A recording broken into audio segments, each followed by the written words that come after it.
ఇప్పుడు వర్షం గ్యాప్ వచ్చింది, ఈ టైంలో మనం ఇంకా వెళ్ళి దాని మీద మనం ఇది డీసిల్టింగ్ అనేది తీస్తే కనుక వాటర్ డిశ్చార్జ్ పెరుగుతుంది, క్యాచ్ పిట్స్ మనం చేయాలి.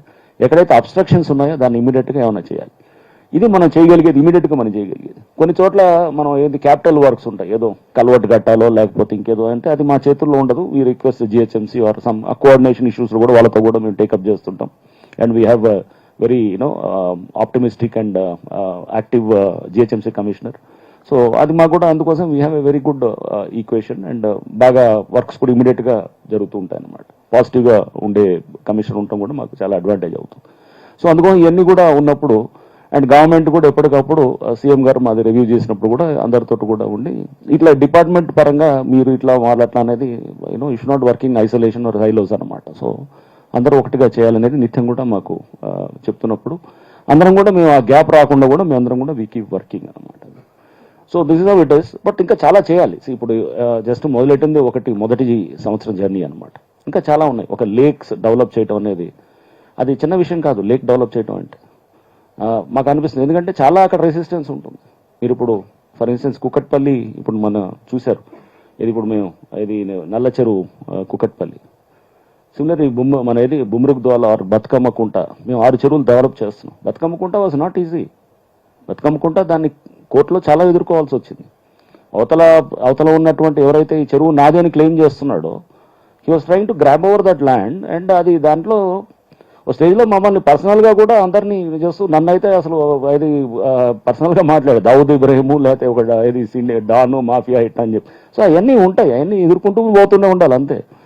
సో మనం అన్నింటినీ మనం పెట్టుకుంటూ మన లక్ష్యం మనం కనబడేటట్టు పోతుంటాం అనమాట.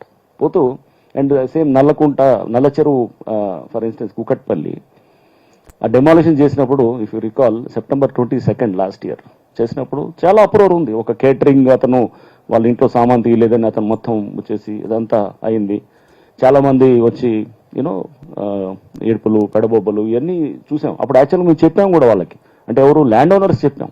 మాకు కూడా క్లారిటీ లేదు. ల్యాండ్ ఓనర్స్కి పిలిచి చెప్పి వాళ్ళ టెనెంట్స్కి చెప్పడం దగ్గర కొంత గ్యాప్ వచ్చింది. సో ఈ గ్యాప్ ఇవన్నీ మాకు అర్థమైనాయి, తర్వాత మెల్లిగా వెళ్ళే కొద్దీ అర్థమైనాయి అనమాట. సో అది ఆ టైంలో తర్వాత ఎవరో ఒక లేడీ కూడా తర్వాత చనిపోయింది అక్కడ ఆ ఏరియాలో ఉన్నటువంటి buffer zone or whatever అక్కడ ఒక లేడీ చనిపోతే కూడా అది హైడ్రా డిమాలిషన్స్కి ఆపాదిస్తూ కూడా మా మీద చాలా దుష్ప్రచారం అన్నీ పడాల్సి వస్తుంది తప్పకుండా. బట్ ఇప్పుడు అదే ఆ చెరువుకు మనం వెళ్తే it was a wonderful experience. అసలు చూసి నేనే చాలా రోజుల తర్వాత 1-2 months తర్వాత వెళ్ళాను. 1-2 months తర్వాత వెళ్తే it was a wonderful this thing అనమాట. అంటే వీడియోలో చూస్తున్నాను అన్నీ చూస్తున్నప్పుడు, బట్ అక్కడికి వెళ్ళి చూస్తే అద్భుతంగా చెరువు తయారైంది. అండ్ అక్కడ రోజు 500-600 మంది పార్క్ వాకింగ్ ఇప్పుడే, అంటే ఇంకా చెరువు నడుస్తూనే ఉంది, వర్క్ ఇంకా 3 నెలలు పడుతుంది. వాళ్ళు రోజు 500-600 మంది వచ్చి వాక్ చేస్తున్నారంటే అక్కడ ఆ కాలనీ వాళ్ళందరూ పెద్ద ఎత్తున వచ్చారు. అందరూ వచ్చి దేవర్ అప్రిషియేటింగ్. సండే రోజు అంతా పిక్నిక్ లాగా ఉంటుందంట. అక్కడ పిల్లలు వస్తారంట, పెద్దవాళ్ళు వస్తారంట, అంతా ఇది మొత్తం అక్కడ ఇదనేది. సో ఇమాజిన్ మనం తీసుకునేటప్పుడు కొన్ని నిర్ణయాలు కఠినంగా ఉండొచ్చాము కానీ, బట్ దాని తర్వాత దాని ఇంప్లికేషన్స్ మనం ఇప్పుడు చూసినప్పుడు we feel very happy.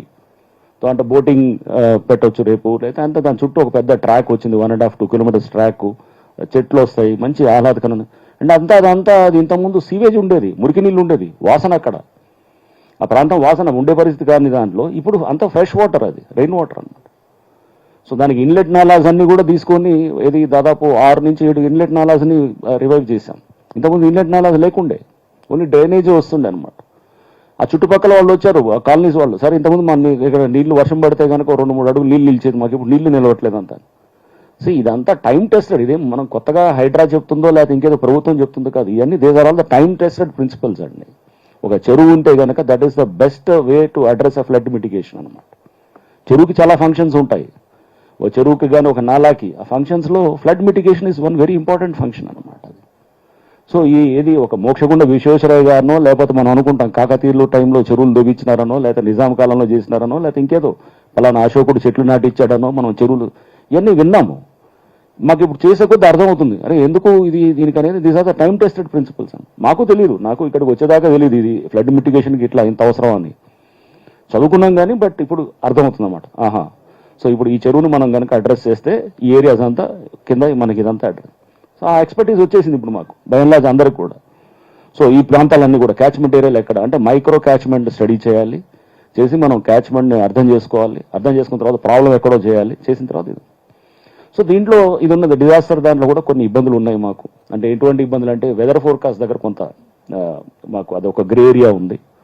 So మీరు చూసారు మన ఈ మధ్య ఇది మనం అందరికి కూడా పబ్లిక్ని అలర్ట్ చేయటం మేము చేసాం, ఐఎండీ చేశారు, ఈవెన్ ప్రభుత్వం నుంచి కూడా అన్ని అలర్ట్స్ వచ్చిన తర్వాత కూడా. బట్ అనుకున్న స్థాయిలో వర్షాలు పడలేదు ఆ రోజు. బట్ అయినా పిల్లలకి స్కూల్స్ కూడా హాలిడే ఇచ్చారు, హాలిడే ఇచ్చారు.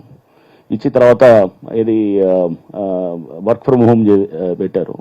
సో బట్ వాట్ ఎవర్ అంటే ఇంకా ఫ్లడ్ ఫోర్కాస్ట్ కూడా అంటే వెదర్ ఫోర్కాస్ట్ కూడా నెక్స్ట్ లెవెల్కి తీసుకోవాల్సిన అవసరం ఉంది.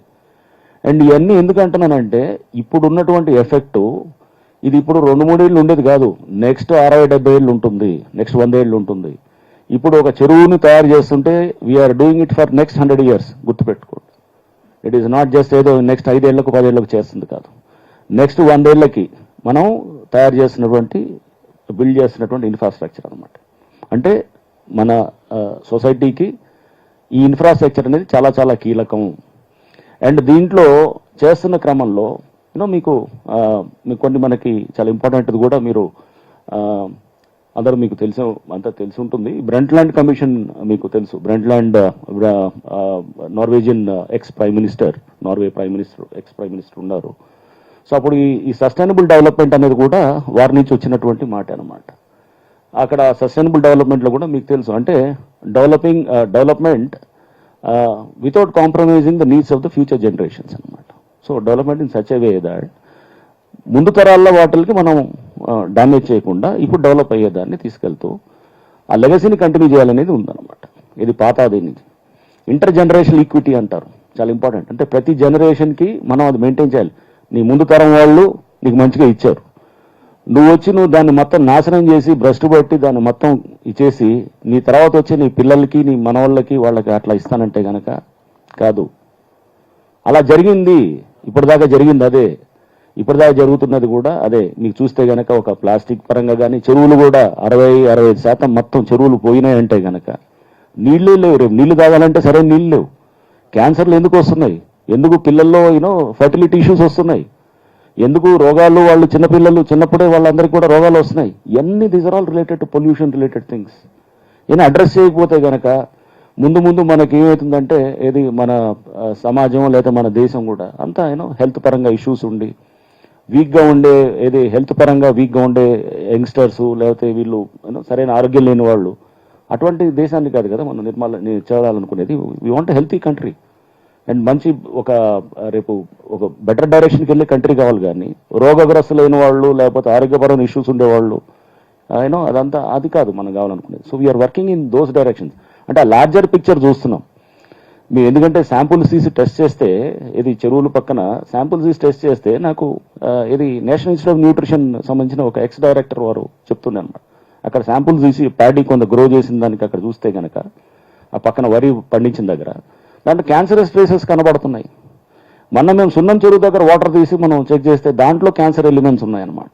అంటే హెవీ ఎలిమెంట్స్ ఉన్నాయి, లెడ్ ఉంది, మెర్క్యూరీ ఉంటుంది, మీకు క్యాడ్మియము, నికిల్ ఇవన్నీ ఉంటున్నాయి అన్నమాట.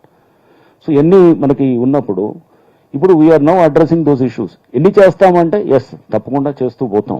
ఇప్పుడు మొదలెట్టాం, ఒక 6 చెరువులు మొదలెట్టాం, నెక్స్ట్ రివైవ్ చేస్తుంటాం.